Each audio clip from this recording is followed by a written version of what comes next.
शांति।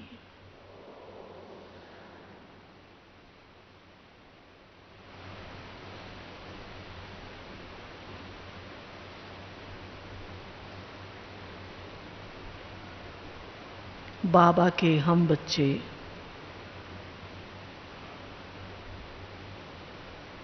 पुरुषोत्तम संगम युग पर हैं।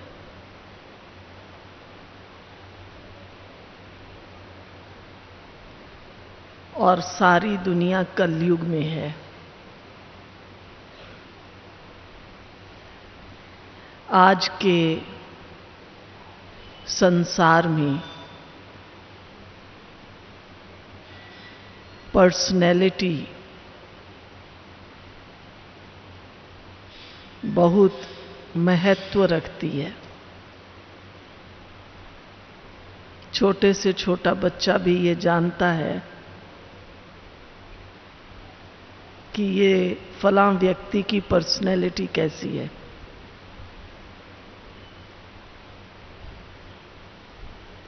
जो बच्चे छोटे स्कूल्स में भी जाते हैं, नर्सरी और पहली में, वो बच्चे भी जानते हैं हमारे टीचर की पर्सनैलिटी कैसी है। पर्सनैलिटी क्या होती है बच्चे को ज्ञान नहीं है, लेकिन कौन से टीचर की पर्सनैलिटी अच्छी है ये वो जानता है। और दुनिया में तो पर्सनैलिटी बनाने के लिए लोग कितने प्रकार की ट्रेनिंग्स लेते हैं। हो सकता है आप में से भी कई माताएं बहनें जो जॉब करती होंगी, उनको मालूम है कि आजकल कंपनीज में भी, ऑफिसेस में भी, जगह जगह पर्सनैलिटी डेवलपमेंट के कोर्सेज कराए जाते हैं। दुनिया में जो पर्सनैलिटी डेवलपमेंट करते हैं केवल स्थूल,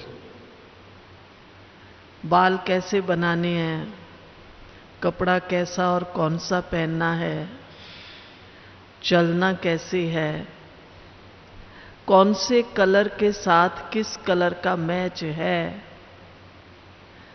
उल्टा सुल्टा सब मैच कैसे बिठा देना है, सब ट्रेनिंग दुनिया में देते हैं। ये है कलयुग की पर्सनैलिटी। जितना बड़ा व्यक्ति आजकल आप देखो, जितने बड़े घर का बच्चा होगा, वो बेचारा बड़े फटे पुराने से कपड़े होते, नए हैं, उनसे पूछो भाई ये क्या है, कहता ये सबसे महंगा कपड़ा है ना। ऐसे है ना। कलर भी देखो फेड, कहीं ना कहीं से फटा हुआ भी हो, पैसा भी खर्चते हैं और ऐसा पहनते हैं। बाबा भी हम बच्चों की पर्सनैलिटी का आकर डेवलपमेंट करते हैं। कौन सी पर्सनैलिटी हमारी बनाते हैं? यूं तो देखा जाए मुख्य 3 रूप की पर्सनैलिटी है। साधारण मनुष्य, फिर उसके बाद भक्त आत्माएं, उसमें भक्त महात्माएं सब आ जाते हैं, और उनके ऊपर भी है देवी देवताओं की पर्सनैलिटी। श्री लक्ष्मी श्री नारायण की पर्सनैलिटी क्या है वो हम सब देखते हैं। बाबा ने मुरलियों में हर प्रकार से उनका वर्णन किया है। वहाँ आत्मा भी सतो प्रधान है, शरीर भी सतो प्रधान है, प्रकृति भी सतो प्रधान है, बुद्धि भी सतो प्रधान है। तो हर प्रकार से सर्वगुण संपन्न, 16 कला संपूर्ण, संपूर्ण निर्विकारी, मर्यादा पुरुषोत्तम, ये हमारी पर्सनैलिटी सत्युग की है। फिर जब हम द्वापर में आ जाते हैं तो अपनी दिव्यता को, अपनी पवित्रता को भूल जाते हैं और देह अभिमान, बॉडी कॉन्शियसनेस की पर्सनैलिटी में आ जाते हैं। यहाँ फिर भिन्न भिन्न धर्म, भिन्न भिन्न जाति, भिन्न भिन्न वर्ग की बात आ जाती है। और संगम युग पर आकर बाबा पुनः हमारी पर्सनैलिटी का चहुमुखी विकास करते हैं। आज की दुनिया में हो सकता है कोई व्यक्ति देखने में बहुत सुंदर है, पर उसने मेकअप इतना अच्छा नहीं किया हुआ होगा। कोई देखने में भी सुंदर है, उसका मेकअप भी बहुत अच्छा है, लेकिन हो सकता है वो मेंटली इतना डेवलप ना हो। कई बार आप देखेंगे कई बच्चे जन्म से ही गूंगे बहरे होते हैं, तो मेंटली तो आप देखिए क्या स्थिति है उनकी, लेकिन फिजिकली, शारीरिक रूप से बहुत सुंदर होते हैं। तो हमारे कलयुग में तो विरोधाभास है। अब संगम युग पर बाबा हमारी पर्सनैलिटी की डेवलपमेंट करते हैं। पर्सनैलिटी में पहले हम केवल बाहर की चीजें देखते हैं, क्या पहना है, कैसे पहना है, कैसे चलता है व्यक्ति। कोई सुंदर हो लेकिन शारीरिक कष्ट हो, यूं कुबड़ा होके चले, कहेंगे देखो है कितना सुंदर, पर बेचारा कुबड़ा होके चल रहा है, शायद पीठ में, कमर में कोई तकलीफ है। तो आजकल किसी की भी पर्सनैलिटी संपूर्ण नहीं है। फिर कोई मन और बुद्धि से तो हो सकता है कि बहुत डेवलप है, अच्छा पढ़ा लिखा इंटेलेक्चुअल व्यक्ति है, लेकिन फिर देखो तो वैसे वो बेचारा बहुत साधारण परिवार का होगा, गरीब होगा। अब बाबा ने आकर सबसे पहले हम बच्चों का क्या किया, चाहे कोई गरीब हो, अमीर हो, स्त्री हो, पुरुष हो, बूढ़ा हो, जवान हो, हमारी पर्सनैलिटी की फाउंडेशन कौन सी है? कौन सी है? हाँ बताओ कौन सी है? हमारी पर्सनैलिटी की फाउंडेशन है प्योरिटी। क्यों? क्योंकि बाबा ने हम बच्चों को लक्ष्य दिया है मनुष्य से देवता बनने का, जो सर्वोच्च पर्सनैलिटी है। तो बाबा आकर हम बच्चों की पर्सनैलिटी की जो फाउंडेशन है, पहले उस फाउंडेशन को मजबूत बनाते हैं। बच्चे तुम ब्रह्मामुख वंशावली हो, ब्राह्मण हो, पवित्र हो, और पवित्रता ही तुम्हारा स्वधर्म है, पवित्रता ही तुम्हारा श्रृंगार है, पवित्रता ही तुम्हारा खजाना है। और हमारी मम्मा कहती थी प्योरिटी इज पर्सनैलिटी। हमारी पर्सनैलिटी क्या है? प्योरिटी।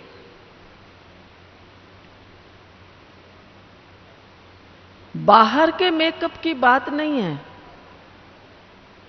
लेकिन बाबा कौन सा मेकअप कराते हैं? कौन सा कराते हैं? हमारे अंदर का मेकअप कराते हैं। क्योंकि बाहर से कोई बहुत सुंदर है और अच्छा अच्छा पहना हुआ है, आपने बहुत सी माताएं बहनें बैठी हैं, मान लीजिए आपने बहुत बढ़िया बढ़िया ज्वेलरी पहनी है, कोई अच्छी 5-10 हज़ार की साड़ी भी पहनी हुई है, अब आपका मूड ही ऑफ है आज, कैसा लगेगा वो मेकअप? कैसी लगेगी वो ज्वेलरी? कोई आके भी कहेगा ना आज तो आपने बहुत सुंदर ये गले का नेकलेस पहना है या कान का पहना है, आपको इतना खराब लगे, आप कहेंगे क्या है इसमें, क्या रखा है, मेरा मन तो ठीक ही नहीं है। मुझे फलाने ने ऐसा कह दिया। तो बाबा कहते हैं बच्चे, पहले अपनी पर्सनैलिटी आंतरिक स्वरूप से डेवलप करो। इसका मतलब ये हुआ कि एक है हमारी अंदर की इनर पर्सनैलिटी, एक है आउटर बाहर की। जब हमारी अंदर की पर्सनैलिटी, हमारा अंदर का व्यक्तित्व अच्छा है, दुनिया के हिसाब से भी आप देखेंगे बहुत से ऐसे लोग हुए हैं जो शारीरिक रूप से देखने में सुंदर नहीं थे, लेकिन बहुत बड़े बड़े काम किए। अपने ही देश के प्रधानमंत्री लाल बहादुर शास्त्री, अगर आप कभी उनका चित्र याद करें तो हाइट कितनी कम सी है, बहुत साधारण गरीब परिवार से थे, कितना सिंपल खादी का कपड़ा पहनते थे, लेकिन उनका व्यक्तित्व, उन्होंने इतिहास में देश को, दुनिया को थोड़े ही समय में बहुत कुछ दे दिया। तो पर्सनैलिटी केवल इस देह से जुड़ी हुई नहीं है। पहली बात, बहुतों का बहुत समय तो इस चमड़ी को चमकाने में ही जाता रहता है। कितना खर्च आजकल ब्यूटी पार्लर में करते हैं, अनेक प्रकार के साधनों से करते हैं। आप एक प्रयोग करके देखिए। मुझे प्रतिदिन 2 घंटा साइलेंस में रहना है।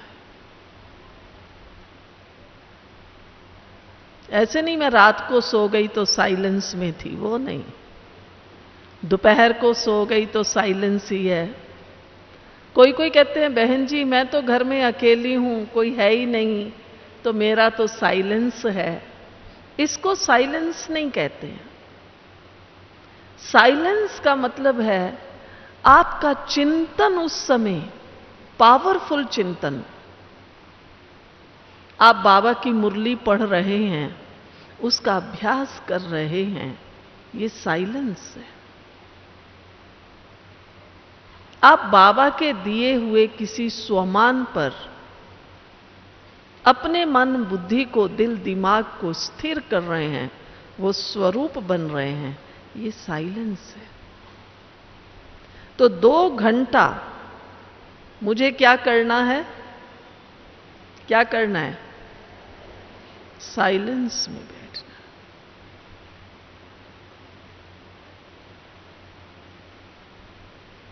इधर उधर कहीं नहीं देखना, बस ऐसे बैठ जाओ। कहीं भी बैठिए, अपने घर में बैठिए, बाबा के कमरे में बैठिए, बगीचे में जाकर बैठिए, लेकिन एकदम अपने मन बुद्धि को एकाग्र करके बैठिए। आपकी पर्सनैलिटी तो सुंदर बनेगी ही, आपका स्वास्थ्य, हेल्थ, वो भी बहुत बहुत बहुत अच्छी हो जाएगी। लेकिन हम भाई बहनें बहुत जल्दी से बहाना दे देते हैं, क्या करें, काम बहुत है, फुर्सत ही नहीं मिलती है। हमें बताया तो था, अच्छा भी लगा था, हमने सोचा हम बैठेंगे, मुश्किल से 15 मिनट, आधा घंटा बैठ पाते हैं। तो ये तो आपके ऊपर है, आपको अपनी पर्सनैलिटी कैसी बनानी है। हमारी दादी जानकी काफी समय तक हम सब भाई बहनों को ये सिखाते रहे कि भाई बहनों कम से कम सवेरे 4 घंटा आप मौन में रहो, सवेरे 4 बजे से लेकर 8 बजे तक। हो गया? मैं तो 2 ही घंटा कह रही थी और दादी ने हमें 4 घंटे का समय दिया। लेकिन हम कई बार देखते हैं यहां से 4 बजे योग करके बाहर निकलते हैं और कोई कोई जोर जोर से अपने फोन पे बात कर रहे होते हैं। अब बताइए 5 बजे कौन सा जरूरी काम है मुझे, और कोई बहुत इमरजेंसी कॉल है भी, तो धीरे से हम इशारे में ही बात सुनकर पूछकर अपने को साइलेंस में ले जाएं। बात करें लेकिन दूसरे को आभास हो ये तो साइलेंस में है।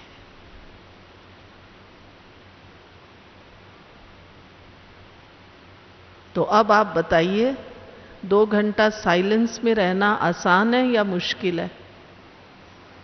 जो कहते हैं मुश्किल है वो हाथ उठाओ। कोई नहीं, मतलब आसान है, हाथ उठाओ जो कहते हैं आसान है। जो कहते हैं आसान है, साइलेंस में 2 घंटा रहना आसान है। बहुत अच्छी बात है। सवेरे 4 बजे से, हो सकता है आप में से कोई जॉब करने वाली बहनें भी हों, आप 8 बजे नहीं तो 4 से 7 कम से कम 3 घंटा तो साइलेंस में रहिए। लेकिन हम सवेरे सवेरे हल्ला करना शुरू कर देते, चाय बन गई है पी लो, नाश्ता तैयार है।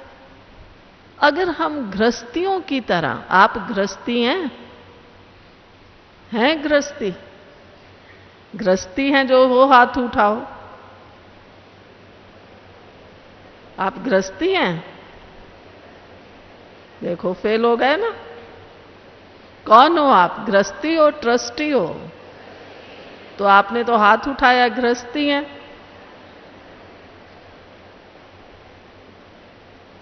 हमारी स्मृति, मैं गृहस्थी नहीं ट्रस्टी हूं, मैं गृहस्थी नहीं मैं राजयोगी हूं, मैं गृहस्थी नहीं मैं राज ऋषि हूं।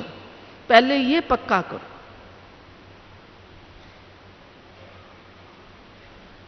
मैं राजयोगी, मैं राज ऋषि, मैं ट्रस्टी, मैं गृहस्थी नहीं हूं। जब हमें हमारी स्मृति पहले पक्की होगी, तब हमारी प्रवृत्ति वो कैसी हो जाएगी? एकदम योगी प्रवृत्ति हो जाएगी।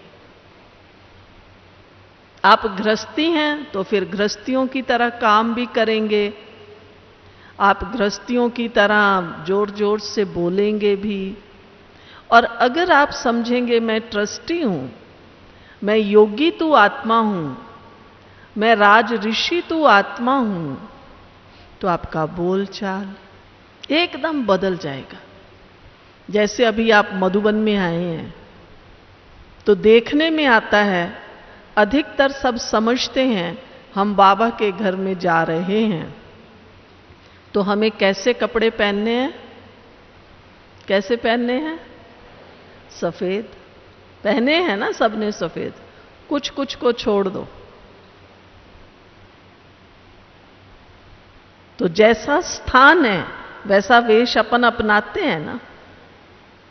अपने घरों में आप सफेद नहीं पहनते होंगे, वहां रंगीन पहनते होंगे, पर समझते हैं बाबा के घर में जाते हैं, हमारी सफेद यूनिफॉर्म है, योग करेंगे, सफेद चाहिए। तो जब घर गृहस्थी में भी रहते हैं, सबसे पहले ये पक्का करें, मैं ट्रस्टी हूं, मैं राजयोगी हूं, मैं राज ऋषि हूं। अब मेरा बोल चाल कैसा होना चाहिए? आपके घर में 2-4 और भी सदस्य हैं, चाहे वो बाबा के हैं चाहे नहीं हैं। आपने चाय बनाई, नाश्ता बनाया, प्यार प्रेम से धीरे से जाके कहो चाय बन गई है, आइए पी लीजिए, नाश्ता तैयार है। पर हमें आदत क्या है? रसोई में खड़े होके, छोटे छोटे घर हैं आजकल, तो छोटे हैं ना, कोई होगा जिसके बड़ा होगा, वरना तो आजकल फ्लैट सिस्टम में रहते हैं। किसी के यहाँ 2 बेडरूम होंगे, 3 होंगे, ज्यादा से ज्यादा 4-5 बेडरूम होंगे। किचन के उस कोने में खड़े होके जोर से नाश्ता बन गया है, आ जाओ जिसको खाना है। बन गया, तैयार कर दिया, प्रेम से कहो उन सबको भी कि आओ भाई नाश्ता बन गया है। स्कूल में जाने वाले बच्चे हैं उनको भी प्यार से कहिए, ले भैया तेरा टिफिन तैयार है, भूल मत जाना, लेके जाना।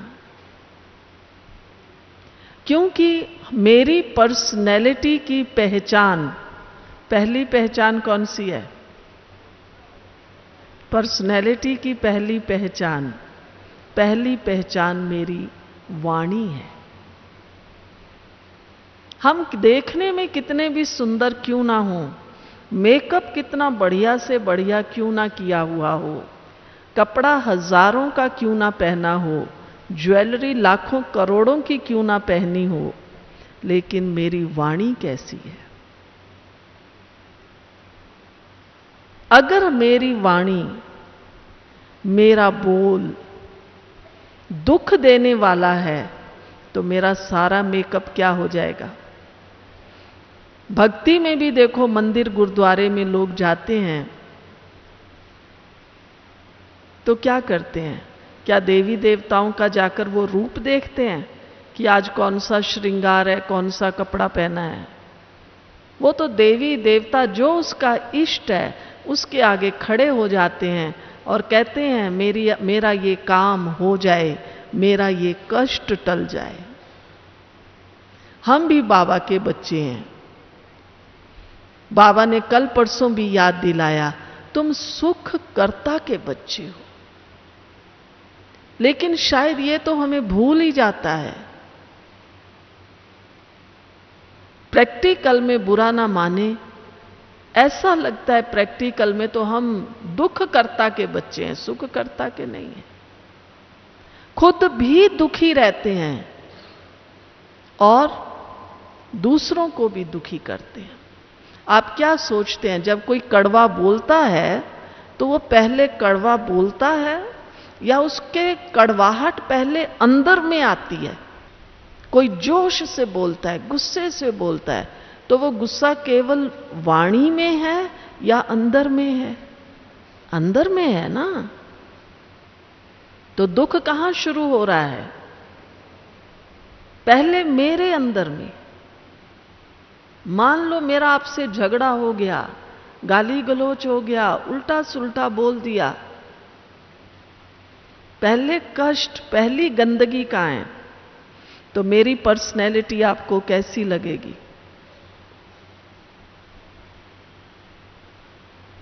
हम बाबा के बच्चे हैं।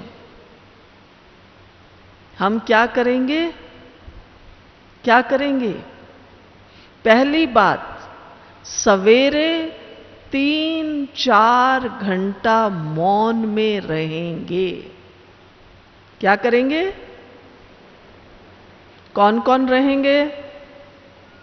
अब देख लीजिए, ये कैमरे में भी आ गया है और बाबा ऊपर से देख रहे हैं। रिकॉर्ड है, ऐसा मत सोचना कि चलो बहन जी तो पहचानती नहीं, ये तो सही है, मैं तो आपको नहीं जानती हूं, लेकिन ये वीडियो वाले ने तो आपके हाथ और शक्ल सब निकाल लिया है कि कौन कौन हाथ उठा रहे हैं, और बाबा भी देख रहा है। आप हाथ मेरे आगे नहीं उठा रहे, बाबा के आगे उठा रहे। तो 3-4 घंटा हमें अवश्य मौन में रहना है और उस समय अपने मन और बुद्धि को क्या करना है? क्या करेंगे? एक बाबा से लगा के रखना।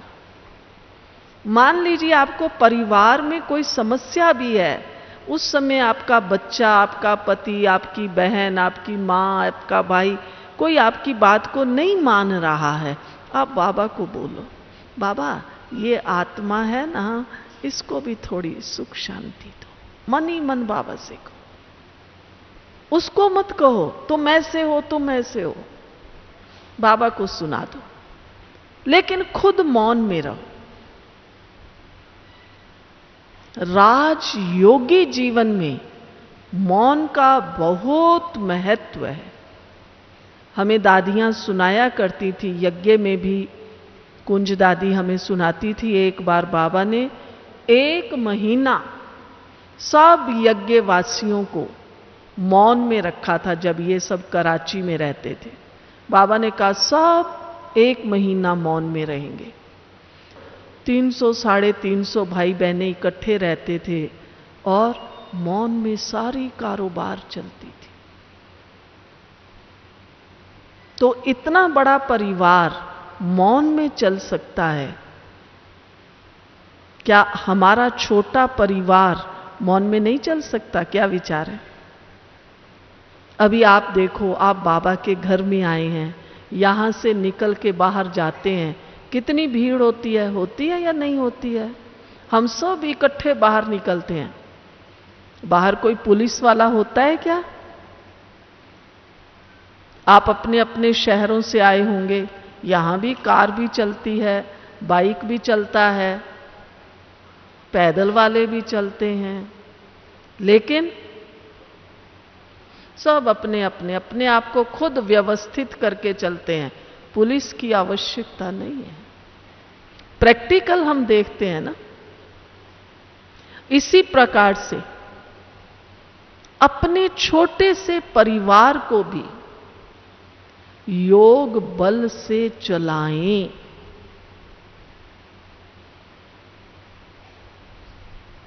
हम विश्व का मालिक बन रहे हैं ना, नए विश्व का मालिक बन रहे हैं। कैसे बन रहे हैं? कैसे बन रहे हैं? लड़ाई झगड़े से? कोई प्राइम मिनिस्टर बन करके? योग बल से बन रहे हैं ना। नई दुनिया की स्थापना कैसे हो रही है? योग तपस्या के बल से। इतने सब भाई बहनें, चाहे कोई कम चाहे कोई ज्यादा, लेकिन तपस्या कर तो रहे हैं ना। इस संसार का नियम है, सब ध्यान से सुनना इस नियम को। संसार का नियम है, आप कुछ भी पाना चाहते हैं, उसके लिए तप जरूरी है या नहीं है? आप लोग घर गृहस्थी में रहने वाले हो, घर में थोड़ी शांति नहीं होती तो शांति पाठ करवाते हो, किसी का शादी ब्याह नहीं होता है तो कोई मंत्र जाप करते हो, कोई बीमार होता है तो कोई अनुष्ठान करवाते हो। तो विचार करो, अपनी पर्सनैलिटी के लिए भी कोई तप करना होगा या नहीं करना होगा? तो पहला तप मौन में रहना। जो प्रतिदिन 3-4 घंटा मौन में रहेंगे, वाणी में मधुरता, मिठास अपने आप आएगी। आप कभी नहीं कहेंगे मेरे मुंह से ऐसा निकल गया। तो प्योरिटी की पर्सनैलिटी, मेरे अंदर प्योरिटी है या नहीं,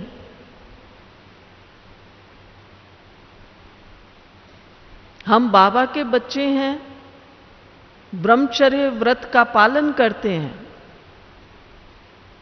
ये तो पहली रिक्वायरमेंट है। ये बड़ी बात नहीं है बाबा के बच्चों के लिए।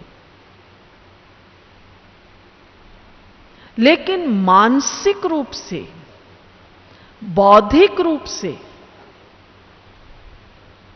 हमारे अंदर की जो पवित्रता है, वो फाउंडेशन पक्की होनी जरूरी है। कई बार हम कह देते हैं, देखो मेरे मन में तो आपके लिए ऐसा नहीं था, लेकिन मेरे मुंह से ऐसा निकल गया। ऐसा हो सकता है? आजकल हम सब कंप्यूटर की दुनिया में रहते हैं। कंप्यूटर में भी बहुत सी आप बहनें जानती होंगी कि जो आप फीड करते हैं वही प्रिंट आउट आता है। आप जो मैसेज अपने फोन से, मोबाइल से भेजते हैं, व्हाट्सएप पे जो भेजते हैं वही जाता है या कुछ और जाता है? वही जाता है ना। तो ये जो मन का व्हाट्सएप है, ये जो अंदर से आप जो मैसेज देते हैं, वही इस जुबान से बाहर आता है।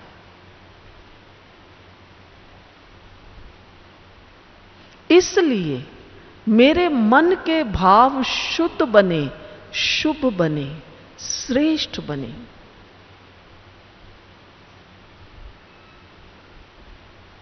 प्रतिदिन 3-4 घंटे का मौन अति आवश्यक है।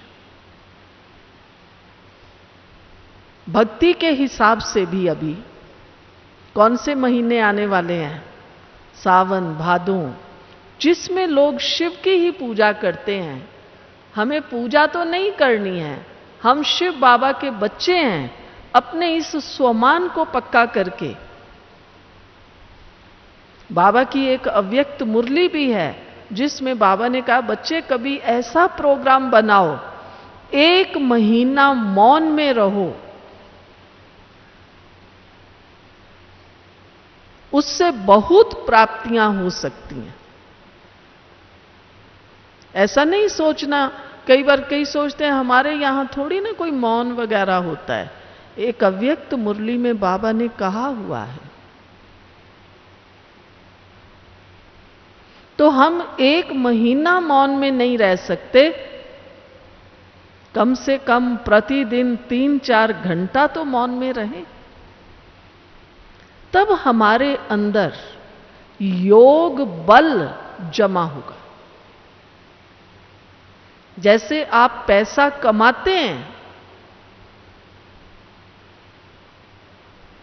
फिर उस पैसे में से थोड़ा बचा के रखते हैं और बचे हुए पैसे को आप बैंक में जमा करते हैं या उससे कोई सोना चांदी खरीद लेते हैं और समय आने पर सोने चांदी को उससे कई गुना अधिक दाम पर बेच देते हैं, या बैंक में आपकी एफडी पड़ी हुई है, उसका कई गुना अधिक इंटरेस्ट मिलता है, तो कहते हैं मैंने कमाया इतना और उसमें से इतना जमा किया। महत्व जमा करने का है, खाने का नहीं है। खाना तो है ही है, भूखे तो हम रह नहीं सकते। इसी प्रकार से बाबा के बनकर, जो बाबा कहता है बच्चे तपस्या का बल, योग बल अपने अंदर जमा करो। वो कैसे जमा होगा? कैसे जमा होगा?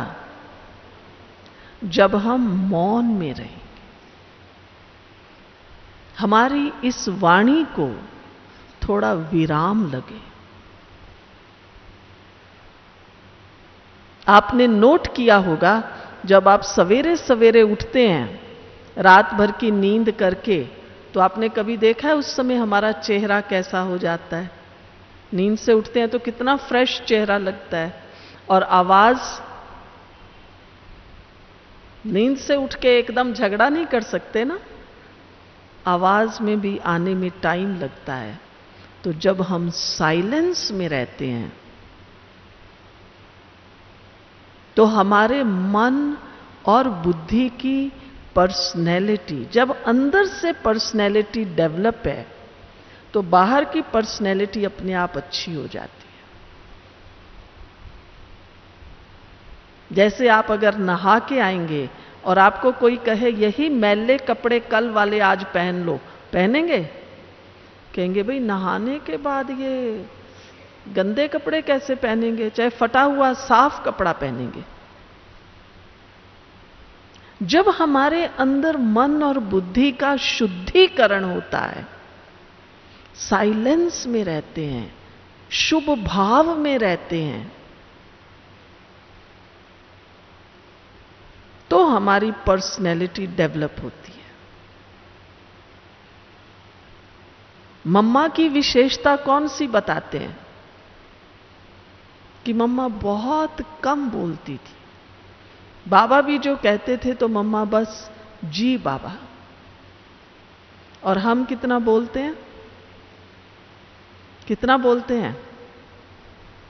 कभी कभी हम हंसी में कहते हैं कि आज जरा दिन भर चार्ट रखें कि मुझे सारे दिन में केवल 10 या 15 शब्द ही बोलने हैं। जैसे मान लीजिए आपको आज दिन के लिए 15 रुपया मैं दूं और कहूं कि इसी में आपको सारा दिन चाय, दूध, भोजन आदि आदि करना है, इससे ज्यादा खर्च नहीं करना, तो आप कैसे करेंगे? ऐसे ही आपको ये कहा जाए सारा दिन में केवल 15 शब्द ही बोलने हैं, चलेगा काम? चलेगा? सोच रहे हैं नहीं चलेगा? यही करके देखिए कि मुझे आज 15 के बाद 16वां शब्द नहीं बोलना। और अगर मान लीजिए मेरे मोबाइल की घंटी बज गई और मैंने कहा हेलो, क्या हाल चाल है, तो कितने शब्द हो गए? हेलो 1, क्या हाल चाल है, कितने हो गए? 4। तो 15 में से 4 तो गए एक ही बार में। अब 11 रह जाएंगे। सारा दिन मुझे 11 शब्दों से चलना है।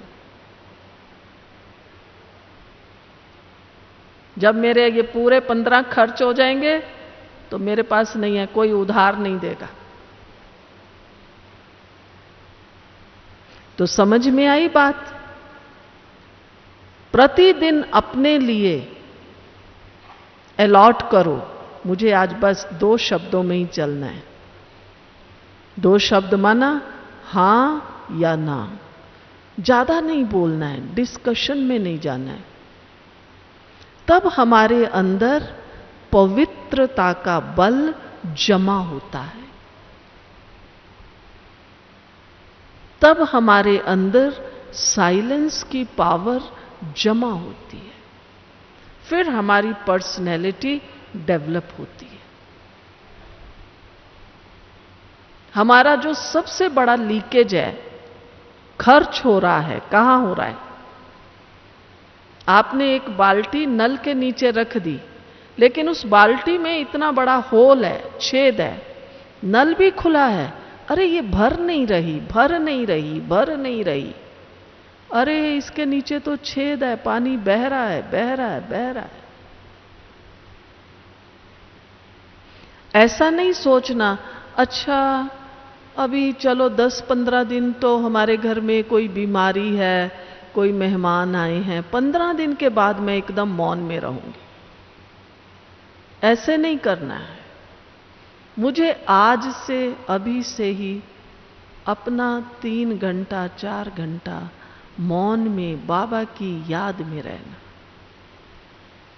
तो जो जो बहनें, माताएं अपनी पर्सनैलिटी को सुंदर बनाना चाहती हैं, आंतरिक और बाहरी रूप से, तो मैं तो कई बार ये भी कहती हूं कि मम्मा का चित्र आप सामने रखिए।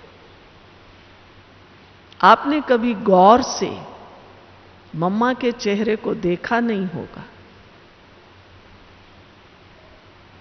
मम्मा का चेहरा गौर से देखिए, क्या उसमें साइलेंस है, क्या उसमें मुस्कान है, और कितनी उसके अंदर निर्भयता, सत्यता की शक्ति है। वो मम्मा के चेहरे से महसूस होती है। और हम तो कैसे हैं? निर्भय हैं? हैं निर्भय? कौन कौन निर्भय है? हाँ? हो सकता है कोई कोई तो माताएं कहेंगी हम तो बड़े धाकड़ हैं, मैं क्योंकि पंजाब और हरियाणा से हूं। धाकड़पना ये निर्भयता नहीं है, लेकिन निर्भयता क्या है? कैसी भी स्थिति परिस्थिति आ जाती है, मेरी आंतरिक स्थिति अचल, अटल, अडोल है, अथक हूं। यह है पर्सनैलिटी।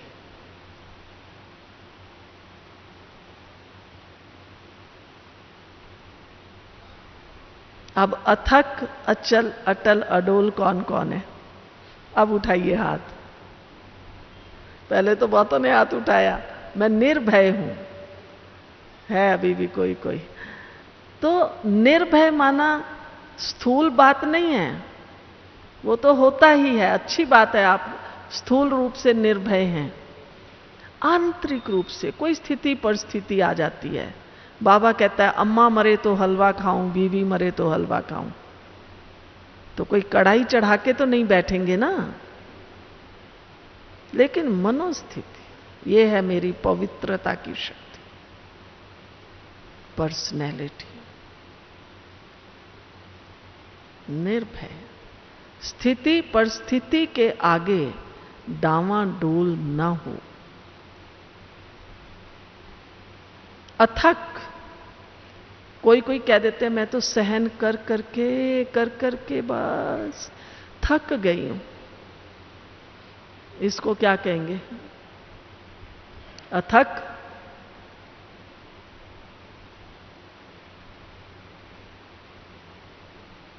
कभी कोई पौधा, कोई वृक्ष ऐसे कहता है मैं फल दे के फूल दे के थक गया हूं। गुलाब का पौधा है, रोज गुलाब लगता रहेगा, आम के पौधे पे हर वर्ष आम लगता रहेगा, वो नहीं थकता है, क्योंकि वो उसके स्वाभाविक गुण है।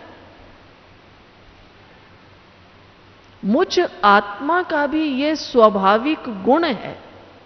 कौन सा? शांति में रहना, प्रेम से रहना, सहनशील होकर चलना। ऐसा नहीं कितना सहन करूं, पता नहीं मेरे तो कौन से कर्म हैं जो रोज रोज नई बात, नई स्थितियां, नई समस्याएं आती रहती हैं। कोई कोई कहते हैं मेरे को तो पता नहीं, एक बीमारी ठीक होती है दूसरी आ जाती है, दूसरी ठीक होती है तीसरी आ जाती है। अब मेरा 63 जन्मों का हिसाब है और एक एक बीमारी के रूप में मेरा प्रीमियम चुकतू हो रहा है, तो खुश होना चाहिए या थकना चाहिए? माताओं को भी तो पता होगा ना, वो लाइफ इंश्योरेंस वगैरह कराते हैं तो साल में कुछ ना कुछ जमा कराते रहते हैं ना, तब वो लाख, 2 लाख, 10 लाख, करोड़ जो भी इंश्योरेंस है फिक्स हो जाता है, साल में आपको इतना जमा कराना है। अब हमारा 63 जन्मों का हिसाब किताब एक तरफ, मैं और सर्वशक्तिवान शिव बाबा एक तरफ। कौन शक्तिशाली है? 63 जन्मों का हिसाब किताब एक तरफ, तराजू के 2 पलड़े हैं ना, एक में है 63 जन्मों का हिसाब किताब, एक में है मैं और मेरा बाबा। कौन भारी है?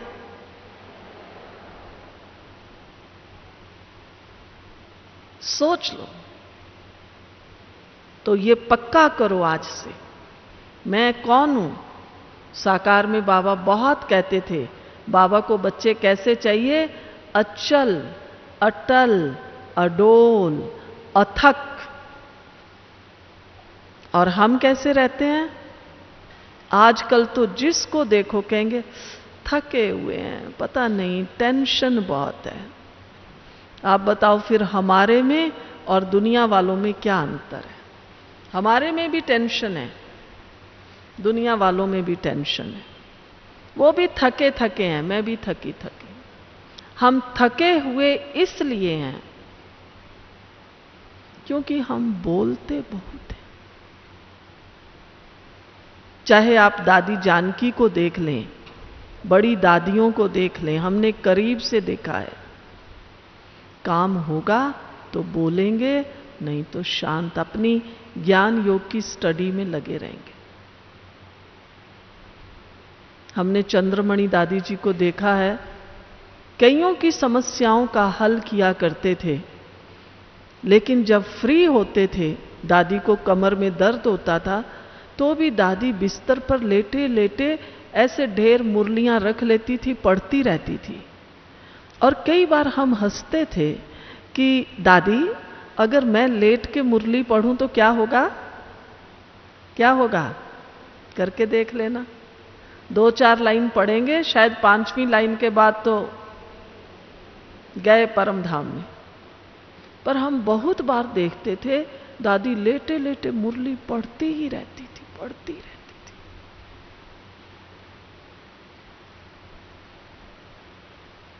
तो ये दादियां दादियां कैसे बनी हैं? ऐसे ही नहीं, उम्र के हिसाब से नहीं, इनका अंदर ही अंदर, चाहे आज हमारी दादी जानकी है, इन सब का अंदर ही अंदर बहुत गुप्त पुरुषार्थ है।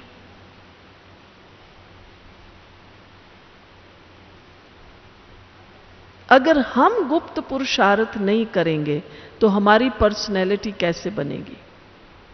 अब कौन कौन गुप्त पुरुषार्थ करेंगे? हैं? समझ गए ना गुप्त पुरुषार्थ क्या करना पड़ेगा? पहली बात मौन में रहना। दूसरी बात जितना समय मिले ईश्वरीय पढ़ाई में लगे रहो।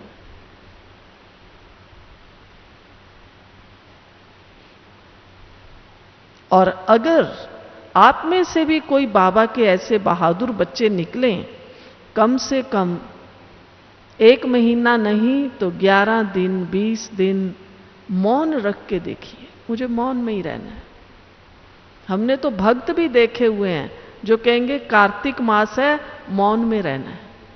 मौन में रहते हैं। कार्तिक में मौन का भक्ति में बहुत महत्व है। सावन में मौन का बहुत महत्व है। काम धाम सब करना है, भोजन बनाओ, सफाई करो, सेवा करो, लेकिन यहां एक बैच लगा लेना है, साइलेंस। मैं साइलेंस में हूं, ताकि कोई भी देखे समझ जाए कि इनका मौन है। आप रख के देखिए, 10 दिन मौन करके देखिए, लोग आपके चरणों में झुकना शुरू कर देंगे। वाह, आप कितने महान हैं, मौन में रहते हैं। तो ताली तो आपने बजाई किसके लिए? कौन कौन मौन में रहेंगे? वो महान हस्तियां जरा खड़ी हों जो कहते हैं हम 11 दिन 21 दिन मौन में रहेंगे। 1 महीना नहीं कह रही हूं, जो 11 दिन मौन में रहेंगे जरा खड़े हों तो देखें। हाँ, होइए, बनिए बहादुर, हो जाओ खड़े हो, वो देखें कितने अपने में हिम्मत रखते हैं। हिम्मत रखिए। संगम युग पे हम पुरुषार्थ नहीं करेंगे तो कब करेंगे? बैठ जाएं। Thank you. जिन दिनों में आप मौन रखेंगे, अपना काम धाम भी करेंगे, च्वाइस आपकी है। आप 11 दिन मौन रखें, आप 1 महीना मौन रखें, आप 21 दिन मौन रखें, आपकी मर्जी है, आपको छूट है। और उन दिनों अपना काम धाम किया, और क्या करेंगे फिर? बैठ के बाबा की मुरलियां, चाहे साकार चाहे अव्यक्त मुरलियां पढ़िए। आपको सबसे पहले फायदा होगा, आपका ब्रेन एकदम इतना रिलैक्स हो जाएगा।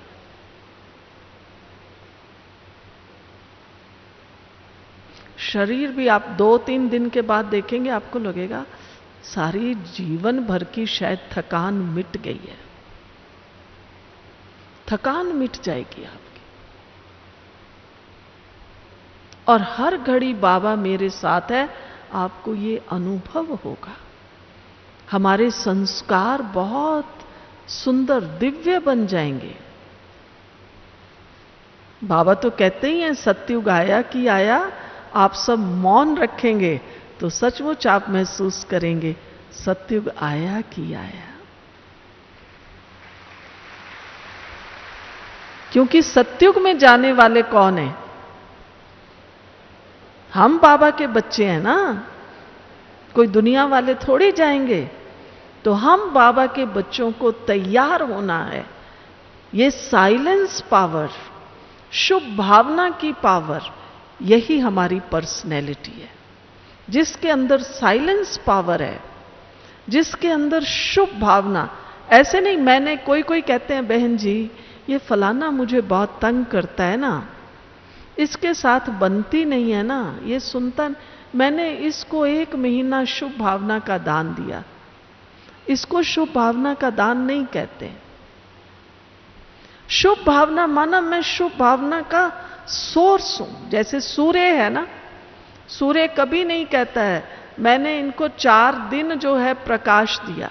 उसका काम ही है प्रकाश देना, गर्मी देना, तपत देना। वो देता रहता है, चाहे बरसात हो, सर्दी हो, गर्मी हो, वो अपनी तपत पूरी देता है। मौसम अनुसार ऊपर नीचे होती रहती है। इसी तरह से मैंने 10 दिन शुभ भावना का दान दिया, फिर 11वें दिन क्या किया? अशुभ भावना का दान दिया। 1 घंटा योगदान दिया, शुभ भावना का दान दिया, फिर 23 घंटे क्या किया? लेकिन मैं आत्मा शुभ भावना से भरपूर हूं, शुभ भावना का झरना हूं। यह मेरी पर्सनैलिटी है। तो चलो अपने आप को शुभ भावना से, साइलेंस पावर से भरपूर करें। तो जो भी चाहे सोफे पे बैठे हैं, कुर्सी पर बैठे हैं, थोड़ा आगे होके बैठो, ऐसे नहीं बैठो, आगे होके बैठिए सीट पर। मालूम है ना, फिर ऐसे बैठने से तो हम कहां पहुंच जाते हैं। ऐसा अलर्ट होके बैठिए। अब सबने आज आराम किया होगा ना, दोपहर को आराम किया? सब ठीक है? ठीक है ना? है? नींद तो नहीं आ रही, थकान तो नहीं है? कोई थके हुए हों तो हाथ उठा लो। तो अभी अलर्ट होके हम बाबा की याद में बैठेंगे। तो थोड़ा ऐसे आगे होके बैठो, कुर्सी पर भी आगे होके बैठो, सोफे पर भी आगे होके बैठो ऐसा। और आज हम स्वयं को ये जो अभी 6:30 से 7:30 योग करेंगे, 1 घंटे में ही हमें अपनी पर्सनैलिटी को डेवलप कर लेना। अर्थात सबसे पहले हमें शुभ भावना का सोर्स बनना है और अपनी स्मृति को बहुत बहुत पावरफुल बनाना है।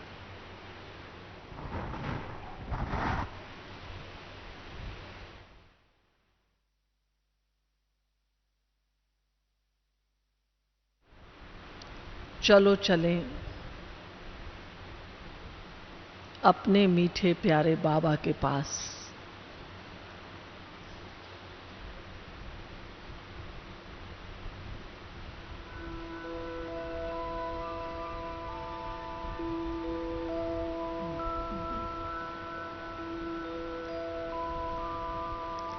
शिव बाबा पवित्रता के सागर हैं।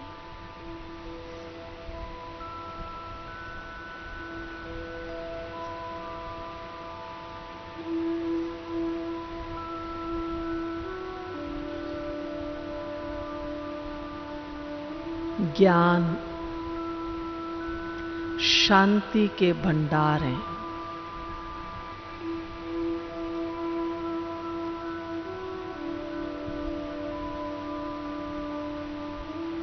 मैं आत्मा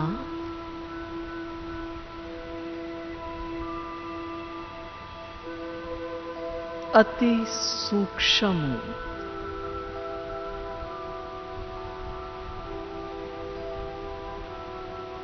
ज्योति बिंदु हूं।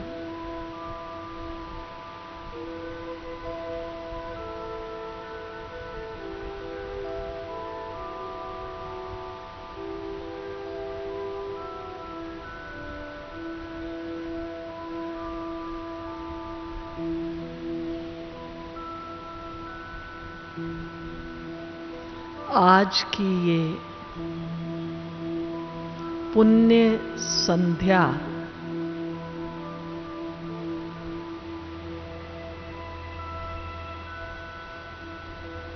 मुझ आत्मा के लिए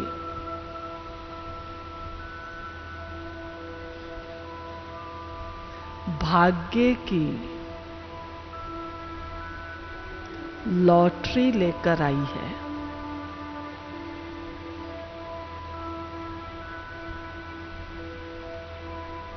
जब मैं आत्मा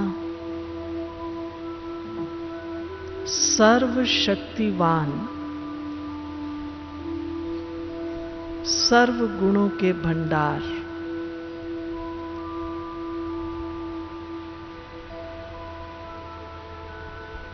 शिव बाबा के सामने हूं,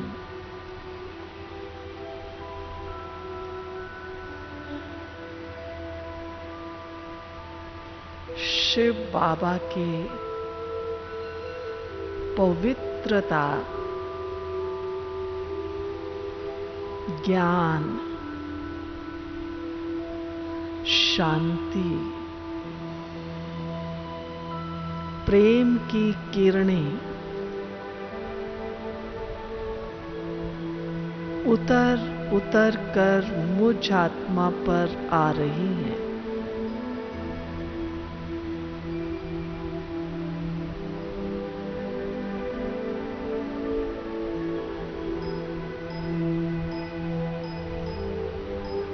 आने दीजिए इस प्रकाश को।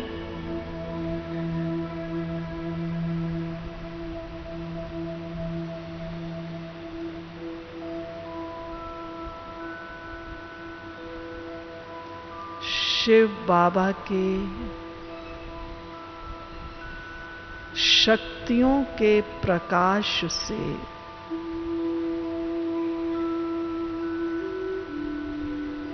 मन, बुद्धि और संस्कार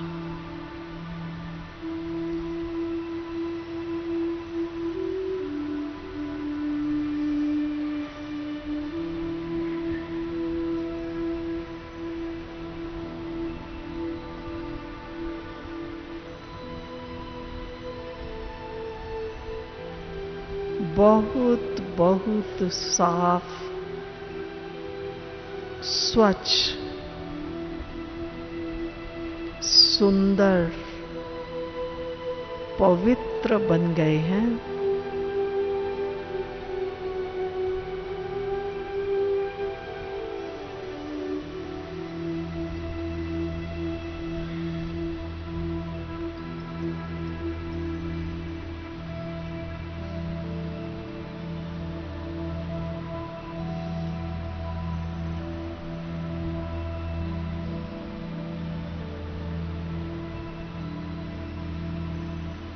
शिव बाबा के संग में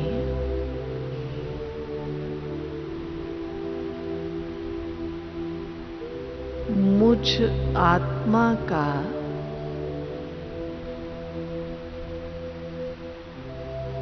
अनादि स्वरूप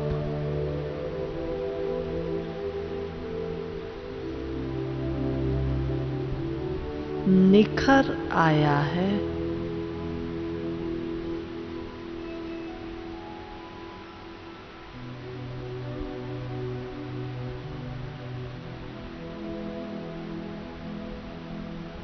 वाह बाबा,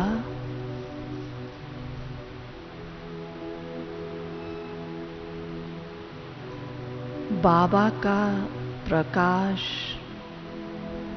बाबा का प्यार मुझ आत्मा को एकदम शक्तिशाली,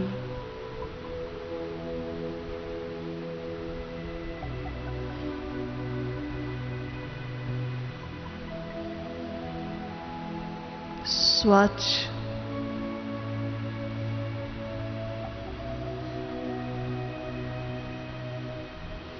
पवित्र बना रहा है।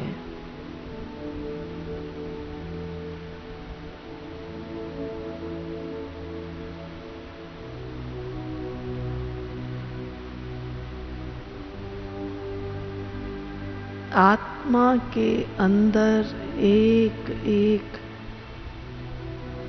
भाव और भावना एकदम श्रेष्ठ, शक्तिशाली,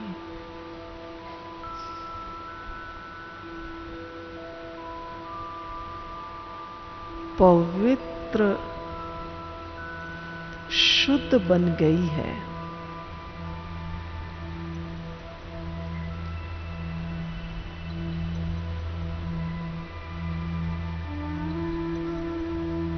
शिव बाबा के संग में, सानिध्य में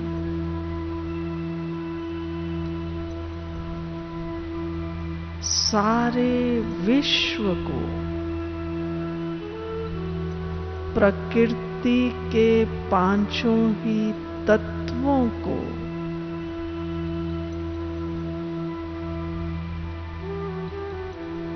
ये पवित्रता का, शांति प्रेम का प्रकाश दान दे रही हूं।